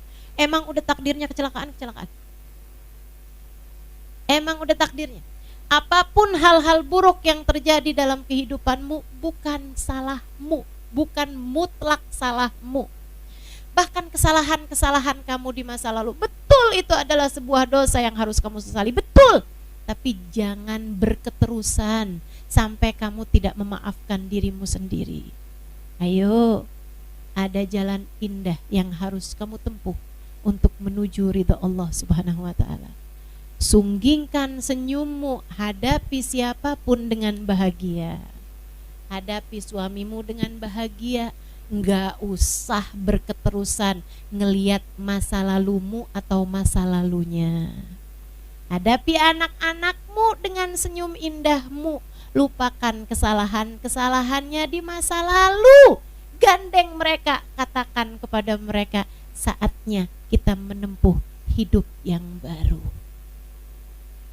Sampaikan kepada siapapun yang kamu merasa bersalah kepadanya, kamu minta maaf. Tapi selebihnya mari kita sama-sama melupakan kesalahan dan kemudian kita menghadapi hari-hari ke depan dengan penuh kebahagiaan. Agama Islam ini indah teman-teman. Ketaatan kepada Allah itu membahagiakan. Allah mencintaimu, Rasulullah mencintaimu, maka jangan pernah putus asa dari rahmatnya Allah. Jangan pernah habis harapan dari syafaat Nabi Muhammad sallallahu alaihi wasallam. Sekali lagi saya ulangi, Allah Subhanahu wa ta'ala mencintaimu, maka jangan pernah putus asa dari rahmatnya. Nabi Muhammad menyayangimu, maka jangan pernah putus harapan dari syafaatnya. Mendekatlah kepada Allah, mendekatlah kepada Rasulullah. Maafkan semua kesalahan dirimu, maafkan semua dosa-dosamu. Lupakan masa lalu yang kelabu yang pernah ada di dalam hidupmu. Langkahi kehidupan yang baru, buka lembaran yang baru untuk menjadi hamba Allah Subhanahu wa ta'ala seutuhnya. Insya Rabbana zalamna anfusana wa illam taghfir lana wa tarhamna lanakunanna minal khasirin. Rabbana atina fid dunya hasanah wa fil akhirati hasanah wa qina adzabannar. Tawam fi subhanakallahumma wa tahiyyatuhum fiha salam. Akhiru da'wana anilhamdulillahi rabbil alamin. Mudah-mudahan bermanfaat. Mudah-mudahan dapat diamalkan. Ala hadhihi niyah wa ila hadratin nabi al-fatihah. Bismillahirrahmanirrahim. Alhamdulillahirabbil alamin arrahmanir rahim. Iyyaka na'budu wa iyyaka nasta'in. Ihdinas siratal mustaqim. Siratal ladzina an'amta 'alaihim ghairil maghdubi 'alaihim waladdallin. Amin. Bismillahirrahmanirrahim. Tsumma 'alam rahimakallah anna taubata laysat hiya qalil 'abd bilisani astaghfirullah wa atubu ilaih min ghairi nadmin bil qalbi wa min ghairi ikla'in anid dzambi. Saya baca dulu depannya biar kita sambungannya enak. Kemudian ketahuilah olehmu, semoga Allah merahmatimu, bahwasanya taubat itu bukan hanya sekedar ucapan seorang hamba, aku minta ampun sama Allah, astagfirullah, astagfirullah, astagfirullah, wa atubu ilaih, aku taubat sama Allah. Bukan hanya sekedar itu, min ghairi nadmin bil qalbi, tanpa ada penyesalan dalam hati. Min ghairi nadamin bil qalbi, tanpa adanya rasa penyesalan, namanya bukan taubat. Wa min ghairil igla' anid dzambi, dan bukan yang tanpa ninggalin dosa tersebut. Wih, cowok ganteng banget ya, astagfirullah, astagfirullah, astagfirullah, astagfirullah. Tapi sambil ngelihat gitu kan. Sambil kamu melakukan dosa tersebut tanpa meninggalkan dosa itu namanya bukan taubat. Taubat itu adalah dengan kamu meninggalkan atau sekurangnya berusaha untuk meninggalkan. Dalam artian gini nih, misalnya ya. Kamu punya hutang riba. Kamu punya hutang riba. Kamu bertaubat dari hutang riba tersebut, tapi kamu masih belum mampu untuk melunasinya. Ustazah, saya nih taubat apa enggak taubat nih? Saya masih belum bisa ninggalin dosa tersebut karena belum mampu melunasinya. Sekurangnya dalam hati kamu itu, apapun yang terjadi di depan, sesulit apapun yang terjadi di depan, saya enggak akan lagi nambah hutang riba saya. Gitu, maksudnya tuh ada niatan dalam hati bahwa walaupun susah nih, saya nggak akan buat bayarin riba yang ini, saya ngambil riba yang lain gitu. Kan kadang-kadang kan kayak gitu tuh, gali lobang tutup lobang. Habisnya ustazah, kita mau bayarin yang ini nih susah banget kan kalau kita nggak pakai ngambil utangan. Utangannya nggak ada yang mau kalau nggak dikasih riba, ustazah, bukan hutang riba, nggak ada yang mau ngutangin. Nah itu akhirnya kemudian kamu terjebak di situ. Itu namanya bukan taubat. Kalau kamu masih punya niat bahwa hutang yang ini akan saya carikan hutang yang lain buat bayarinnya. Jelas? Jelas ya. Jadi harus ada pemikiran di saat kamu bertaubat, kamu meninggalkan dosa tersebut. Selain daripada itu, kamu juga berniat bahwa apapun yang terjadi, saya nggak akan ngambil hutangan riba yang lain. Apapun yang terjadi, saya nggak akan ngambil hutangan riba yang lain. Saya nggak akan ngambil pinjol lagi nih, sesusah apapun, gitu ya. Nah itu namanya baru disebut taubat. Begitu. Wa qad dzakara ulama rahimahumullah li taubati syara'it la budda minha. Para ulama sudah menyebutkan, semoga Allah merahmati mereka semuanya, bahwasanya taubat itu punya beberapa persyaratan yang harus dipenuhi. Wala tatimmu taubatu illa biha, dan tidaklah sempurna taubat kecuali dengan memenuhi persyaratan-persyaratan tersebut. Apa saja itu? Wahiyya thalatha, ada 3 jenis. Yang pertama, al-awwalu an-nadamu bil qalbi ala dzunubi salifah.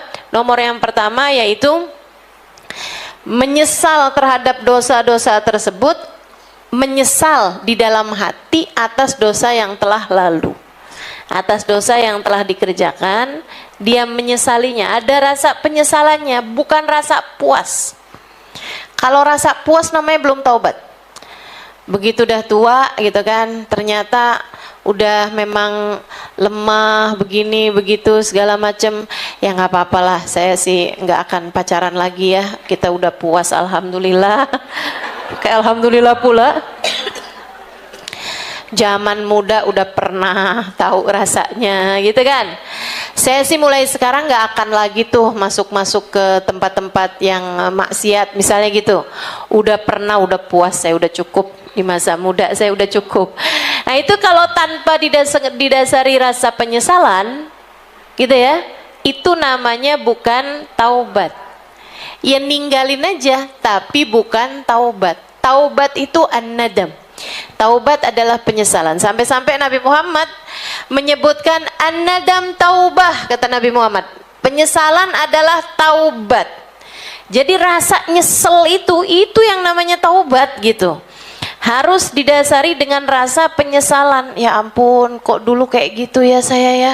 Astagfirullah ya Allah, nggak akan lagi ya Allah kayak gitu ya Allah. Tolong bantuin saya, biar saya nggak lagi mengerjakan dosa-dosa tersebut ya Allah. Gitu, itu namanya taubat. Abis marah-marahin suami, malam-malamnya bilang, saya besok-besok nggak akan marah lagi, saya udah puas. Udah cukup dah saya rasa. Gitu ya. Nah itu namanya bukan taubat tuh. Kalau udah ada rasanya itu bukan nyesel, akan tetapi merasa puas atau merasa lega karena udah pernah ngerjain kayak gitu. Sekali lagi itu namanya bukan taubat. Taubat adalah an-nadam bil qalbi, menyesal di dalam hati. Atsani al-igla' anid dambi, yang keduanya yaitu dan oh ya, nyesel di hati ini teman-teman saudaraku sekalian, itu tidak harus kamu sampaikan dengan lisan kamu, apalagi di hadapan orang-orang. Kalau di hadapan orang-orang itu seharusnya kamu malah menutup-nutupi dosa-dosa kamu. Jangan sampai kamu cerita nih sama anak nih, dulu ya nak, mama tuh nak pacaran sama bapak kamu tuh begini begitu cerita gitu kan. Mama nyesel nak, tapi ya kalau nggak kayak gitu juga nggak ada kamu ya nak kan. Nggak usah, teman-teman sekalian, dosa tuh nggak usah kamu sampaikan. Walaupun kamu senyesel apapun gitu kan, nggak usah kamu ceritakan sama orang. Kenapa? Takutnya nih, perhatian buat orang-orang yang suka nyeritain dosa-dosanya nih, sekarang nih ngeri banget. Orang tuh begitu gampang menceritakan tentang dosa-dosa yang telah dia lakukan. Di media sosial banyak banget, entah itu dalam ranah penyesalan, apalagi dalam ranah pamer. Ngeri banget pamer kok sama dosa. Pamer tuh prestasi, itu aja segitunya nggak pantas kamu pamerin. Ini kok dosa bisa-bisanya pamer gitu kan? Ya Allah, serem banget teman-teman saudaraku sekalian. Makanya mudah-mudahan Allah Subhanahu wa taala bisa bikin kita berhati-hati dengan hal-hal yang semacam ini.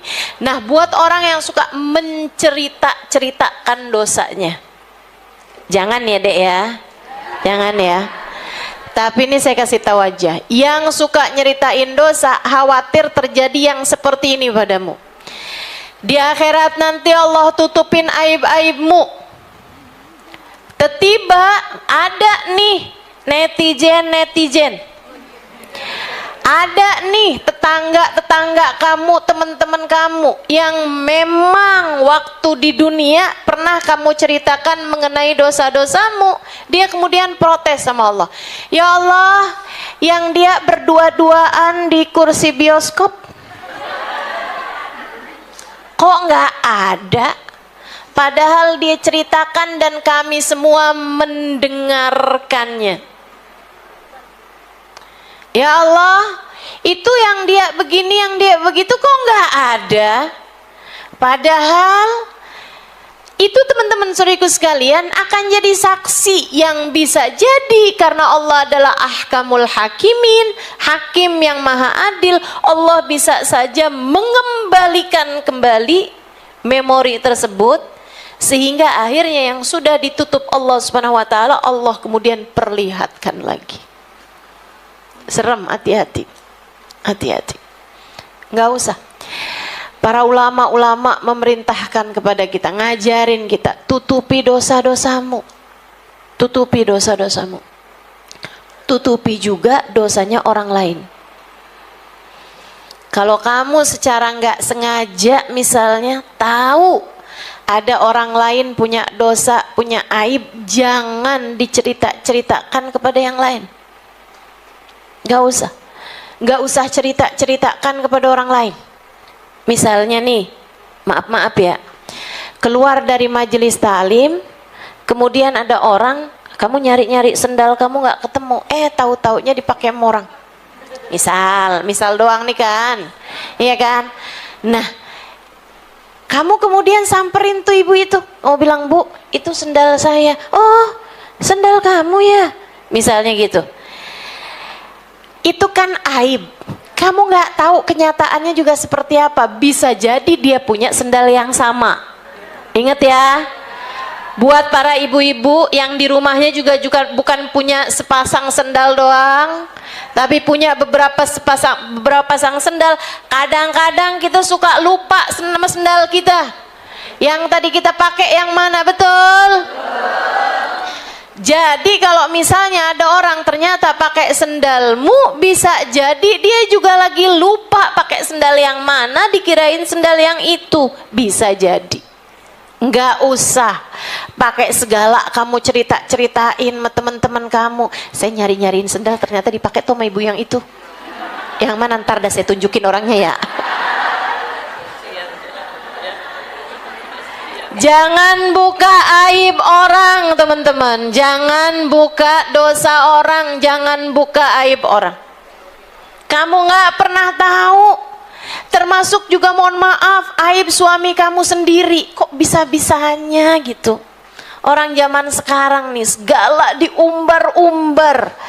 Aib suaminya diumbar-umbar. Aib suamimu adalah aibmu juga loh. Ya tapi dia menyakiti hati saya, Ustazah. Itu urusan antara kamu sama suamimu, bukan urusan antara kamu sama Allah Subhanahu wa taala juga.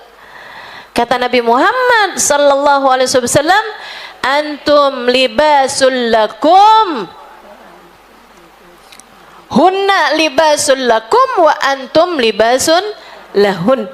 Kata Allah Subhanahu wa taala, istrimu itu adalah pakaian bagimu dan kamu adalah pakaian bagi suamimu. Salah satu fungsinya pakaian adalah menutupi aib, menutupi aurat. Kan begitu? Maka jangan umbar aurat suamimu, teman-teman. Jangan buka-buka aib suamimu. Bagi para istri, jangan buka aib suami. Sebab dia adalah pakaian bagimu. Kalau kamu buka-buka aib suamimu, sama aja dengan kamu lagi pakai pakaian, kamu robek-robek pakaian tersebut. Enggak akan ada yang terbuka selain auratmu sendiri. Jelas? Jelas? Jangan suka pamer dosa dan jangan juga pamerkan dosa orang lain. Jangan tunjukkan dosamu dan jangan pula tunjukkan dosanya orang lain. Udah cukup. Enggak usah sok-sok mau bantu malaikat raqib atid. A'udzubillahi minasyaitonirrajim. Bismillahirrahmanirrahim. إذ يتلقى المتلقيان عن اليمين وعن الشمال قعيد ما يلفظ من قول إلا لديه رقيب عتيد. Tuh udah Allah Subhanahu wa taala bilangin, semua yang disampaikan seorang manusia satu kepada yang lain, semua yang diucapkan seseorang pada yang lain, yang dikerjakan apapun itu bentuknya, udah ada malaikat raqib sama malaikat atid. Tenang, nggak usah sok-sokan mau bantuin. Kamu kok kasih tahu sih aib suami kamu? Ya kali-kali malaikat lupa nyatet. Nggak ada ceritanya. Nggak ada ceritanya malaikat lupa nyatet atau apa, semuanya ada catatannya, teman-teman. Jangan sampai aib yang seharusnya menjadi aib suamimu menjadi aibmu juga karena kamu kemudian menceritakan aib tersebut kepada orang lain. Siapa yang menutup aib saudaranya, Allah Subhanahu wa taala akan menutup aib dirinya. Dan katanya Nabi Muhammad sallallahu alaihi wasallam, siapa yang suka buka-buka aib saudaranya, Allah akan buka aibnya walaupun dari dalam kamar tidurnya sendiri. Hati-hati. Hati-hati. Dari dalam kamar tidurmu bisa Allah Subhanahu wa taala tampilkan aib-aibmu itu kalau kamu punya kesenangan untuk membuka aib orang lain. Jangan. Ustazah, tapi tuh bahasanya gini loh Ustazah. Ini sih bukan ghibah ya. Itu biasa banget tuh. Orang kalau mau ghibah kenapa dah kayak gitu? Saya bukan mau gibah sih ya, tapi saya cerita aja gitu, asal cerita aja. Ya kalau yang kamu ceritain itu aib orang lain itu namanya gibah. Mudah-mudahan Allah jauhkan kita dari gibah insyaallah. Amin. Ya Rabbal Alamin. Jadi yang pertama adalah penyesalan dengan hati. Enggak usah pakai ada acara mau disampaikan juga gitu kan. Apalagi kalau iya dulu tuh saya pernah ngerjain dosa, astagfirullah, kenapa ya saya bisa jadi kayak begitu, begini, begitu, apa segala macam. Kamu sampaikan itu nggak usah, teman-teman saudara sekalian. Bukankah ketika kamu sungguh-sungguh malu, kamu tidak akan pernah menyampaikan hal itu? Walaupun dalam ranah penyesalan sekalipun, kalau kamu sungguh-sungguh malu, kamu nggak bakal bisa nyeritainnya. Betul nggak? Betul. Karenanya kemudian simpan rapat-rapat aibmu. Jangan ceritakan kepada siapapun.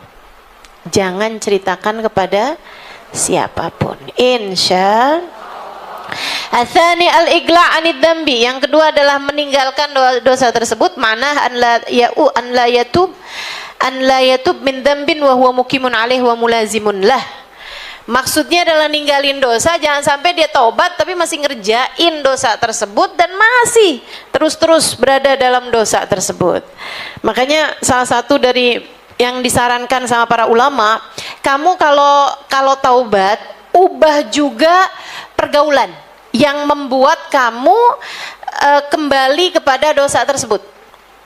Ya, mohon maaf nih, misalnya, asalnya aurat terbuka, kemudian kamu bertaubat dan menutup aurat kamu. Nah itu, Ustazah saya harus ninggalin apa teman-teman yang pakaiannya terbuka, dulunya sih saya gaul sama mereka ya Ustazah.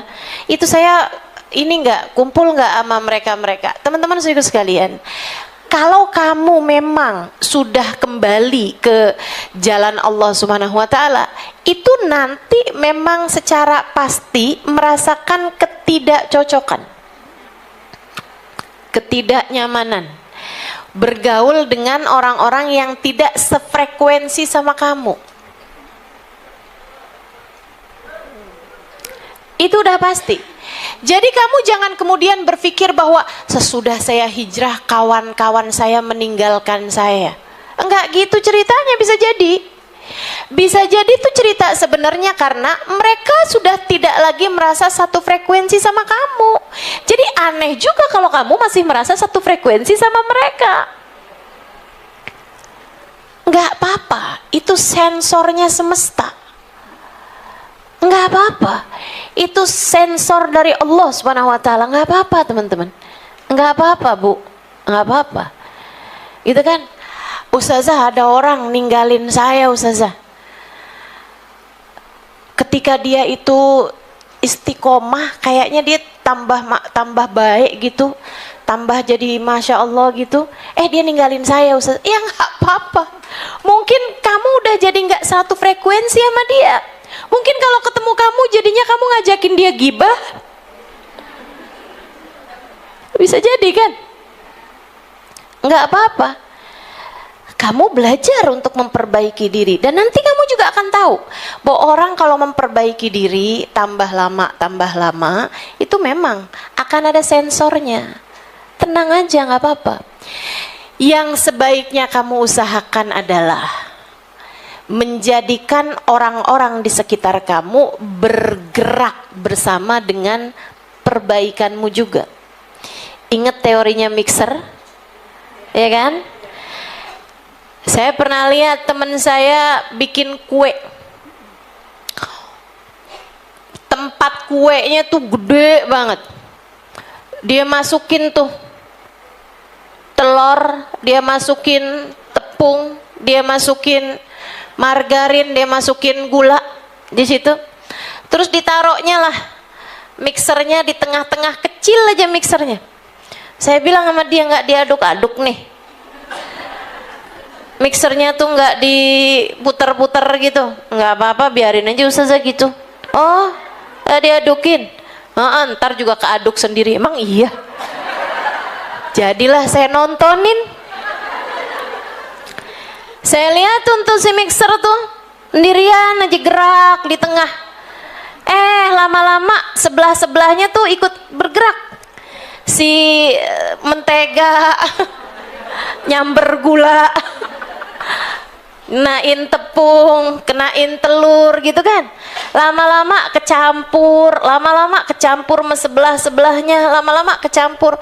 Terus bergerak sampai ke yang jauh-jauh, tahu-tahu nggak nyampe 5 menit, nggak nyampe 10 menit semuanya udah keaduk rata, bergerak bersama dengan geraknya dia. Teman-teman saudaraku sekalian, itu teori mixer. Pakai itu dalam kehidupan kamu berumah tangga, bergaul dan seterusnya. Ya, kamu kalau bergerak menuju kebaikan, gerak aja terus. Nggak usah nyalah-nyalahin nih, kok yang lain nggak pada gerak sih. Ketika kamu solehah, nggak kemudian kayak suami saya astagfirullah. Di saat saya sudah alhamdulillah. Apalagi anak-anak saya masih innalillahi. Teman-teman saudaraku sekalian, nggak gitu. Tetaplah bergerak, bantu. Kalau kamu ingin membantu mereka menuju kebaikan juga seperti halnya dirimu, bantu mereka dengan doamu. Nggak usah di hadapan dia. Saya doain ya bang, biar kamu tuh sholatnya rapi, umur udah segini loh kamu tuh masih juga ninggal sholat, astagfirullah, kayak orang nggak mau mati. Ustazah Halimah tuh bolak-balik bilang, yang nggak dibawa mati jangan bela mati-matian. Aduh, pokoknya ya, nama saya ini kayaknya banyak banget dipakai dalam rumah tanggamu. Ahlan, Ustazah Lulu Al-Habsyi.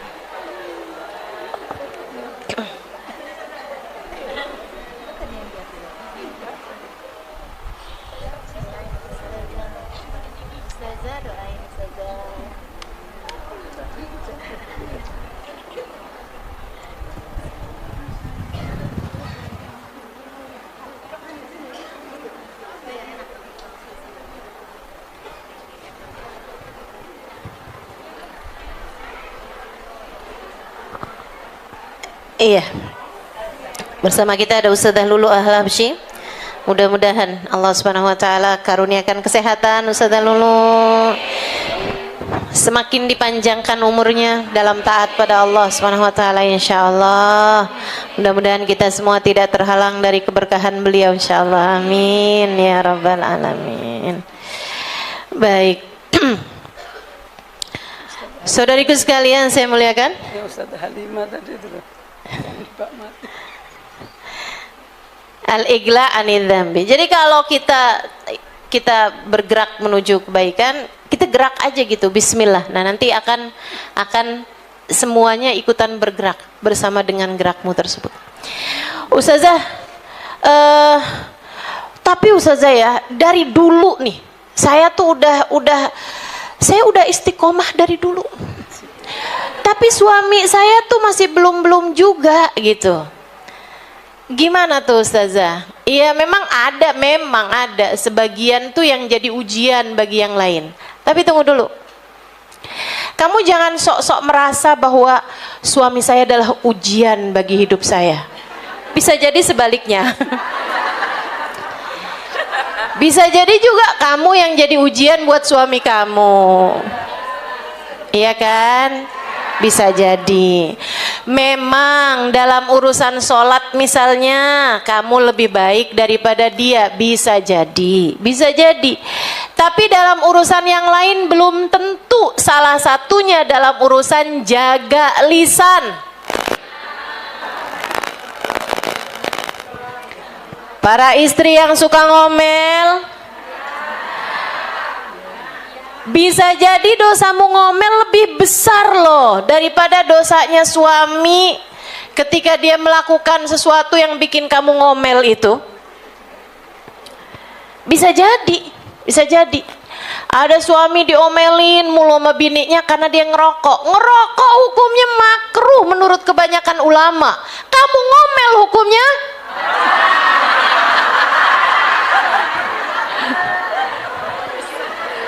Ayo dah, mau hitung-hitungan dosa. Ayo mau hitung-hitungan dosa. Ya Allah, ya Allah, ya Allah. Ayo tinggalin dosa, belajar buat tinggalin dosa. Jangan sampai kita ngerjain dosa, jangan sampai kita ngerasa kita taubat padahal kita masih mulazimun lah. Jangan sampai kita masih ngerjain kebaikan-kebaikan tersebut. Teman-teman sekalian, saya belajar banyak dari kehidupan saya yang sudah sangat panjang ini. Merasa panjang umur banget ya, merasa udah tua padahal sebelahan mau sudah lulu.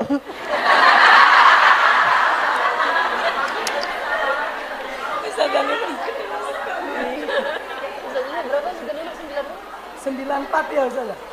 Umurnya berapa? 94 ya Ustaz. 93 loh umurnya loh. Ya Allah. 94. Masya Allah. Teman-teman sekalian, saya belajar begini nih. Saya lihat kalau kamu itu taubatnya beneran, kembali kepada Allahnya beneran. Nih ya, kita lagi bahas taubat nih. Kalau seseorang bertaubat dengan taubat yang sungguh-sungguh, menyesali dosa-dosanya, taubatan nasuha, itu teman-teman saudara sekalian, terlihatnya itu kayak orang yang kena hujan yang rintik-rintik. Kena hujan yang rintik-rintik, hujannya itu bukan hujan yang deras. Halus banget rintik-rintiknya. Rasanya tuh kayak gitu.